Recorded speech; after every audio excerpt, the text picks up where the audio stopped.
Welcome back. You're watching Sports Live. Now, one way to gauge the health of our national football team is to look at how many players we have plying their trade in Europe. When Bafana Bafana is strong, there's a healthy representation of overseas-based players. However, of late, the channels for players to get noticed and play abroad have become less and less. My guest tonight is Eldon Smith of the Football Project, whose Project Africa to Europe aims to get players noticed abroad. Eldon, welcome to Sports Live. So tell us about this project.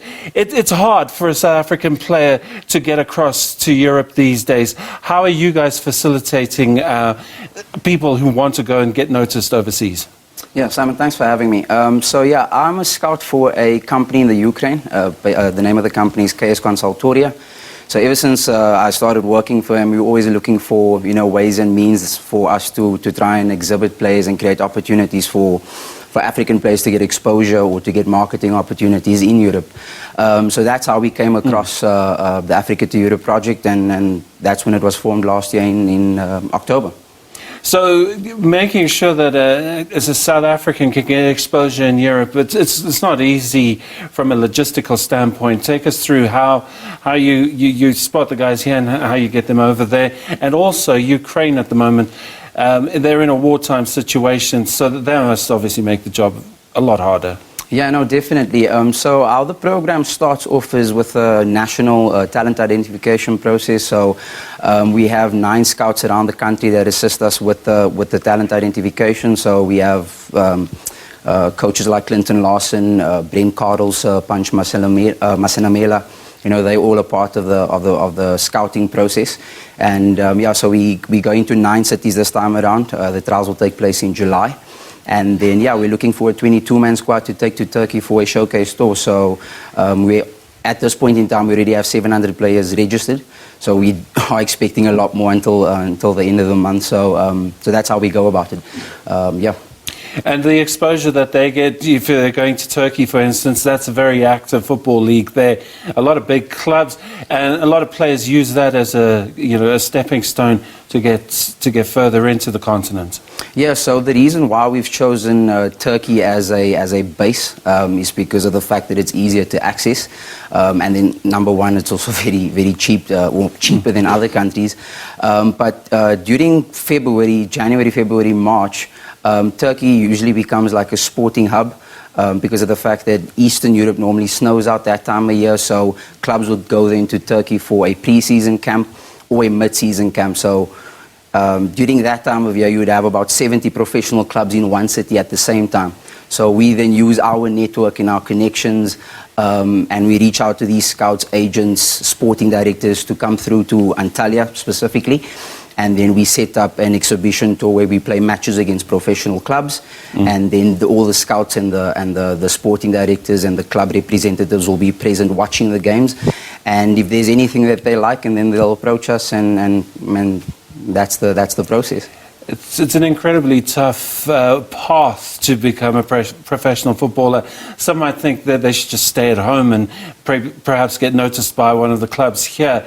What would your advice be to a prospective player who wants to put their hand up, and what kind of a commitment they're going to have to give when they go into this program?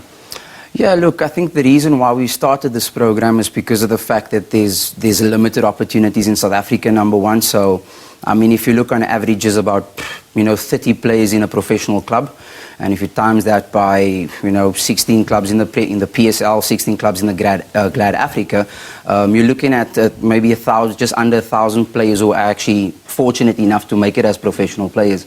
And then if you go lower down, we have the ABC Motsepe League, we have the National SAB League, where we've identified a lot of good players, and I think that's why we formed this program, is because we believe that there's a lot of amateur players who are good enough to play professional football, but all they need is the opportunity to showcase their talent. So one of the examples is Caleb Jumath, which is one of the players that was scouted by a professional Swedish club, Östersunds FK, during the first edition of our program. So I think, that is exactly the point that we're trying to make over here, is that our players are good enough and all they need is a proper showcase opportunity, number one, but then also having the right eyes on them, because there's one thing having the opportunity, but if there's no exposure for them, then they won't get seen. It seems like South Africa's in a bit of a wilderness at the moment in terms of their connections to Europe. I can only think of a few coaches that really have, like, say, for instance, Jose Mourinho's telephone number in their phone, maybe Benny McCarthy. But by and large, a lot of our coaches here, they don't have any connection to Europe.